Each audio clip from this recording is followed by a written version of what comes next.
ಅರ್ಜಿ ಹಾಕ್ಲಿಕ್ಕೂ 50,000 ರೂಪಾಯಿ ಮಾಡಿದ್ದಾರೆ. 1 ಲಕ್ಷಕ್ಕೆ ಅರ್ಜಿ ಕರೆದಿರು. ಇವತ್ತು ಬೆಂಗಳೂರಿನಲ್ಲಿ ಲಕ್ಷಾಂತರ ಮನೆ ಬೇಕಾಗಿದೆ ಸರ್. ಅರ್ಜಿ ಹಾಕಿರೋರು ಎಷ್ಟು ಗೊತ್ತಾ ಸರ್? ಬರೀ 45,000.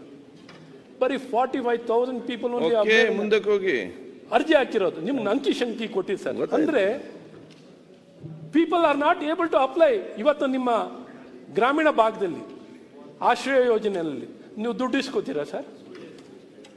ದುಡ್ಡು ಇಸ್ಕೋತೀರಾ ಸರ್? ನೀವು ಜಾಗ ಕೊಟ್ಟು ನಿವೇಶನ ಕೊಟ್ಟು ಮನೆ ಕೊಡ್ತೀರಾ? ಇಲ್ಲಿ ನಿವೇಶನ ಬಿಡಿ ಸರ್, ಮನೆ ಕೊಡಿ ಅಂತ ಕೇಳ್ತಾರೆ ಬಡವರು. ಅವ್ರಿಗೆ 50,000 ರೂಪಾಯಿ ಕೊಟ್ಟು ಅರ್ಜಿ ಹಾಕ್ಲಿಕ್ಕೆ 50,000 ಮನೆಗೆ ಅರ್ಜಿ ಹಾಕ್ಲಿಕ್ಕೆ ದುಡ್ಡಿಲ್ಲ ಸರ್. ಸೊ ಇಂಥ ಪರಿಸ್ಥಿತಿಯಲ್ಲಿ ಸರ್ಕಾರ ಇವತ್ತು ವಸತಿ ಇಲಾಖೆ ಆಗಲಿ ಒಂದು ನಗರ ಆಗಲಿ ಒಟ್ಟಿಗೆ ವರ್ಕ್ ಮಾಡ್ದೇನೆ ಈ ಒಂದು ಸಿಟಿ ಬಡವರು ಬೇವರು ಸುರಿಸಿ ರಕ್ತ ಬೇವರು ಸುರಿಸ್ತಿರೋಂಥ ಜನಕ್ಕೆ ಒಂದು ಸೂರನ್ನು ಕೊಡ್ಲಿಕ್ಕೆ ಆಗಲ್ಲ ಒಂದು ಸರ್ಕಾರದಲ್ಲಿ. ಅಂದ್ರೆ ಯಾವ ರೀತಿ ಕೆಲಸಗಳು ನಡೆಯುತ್ತೆ ಸರ್?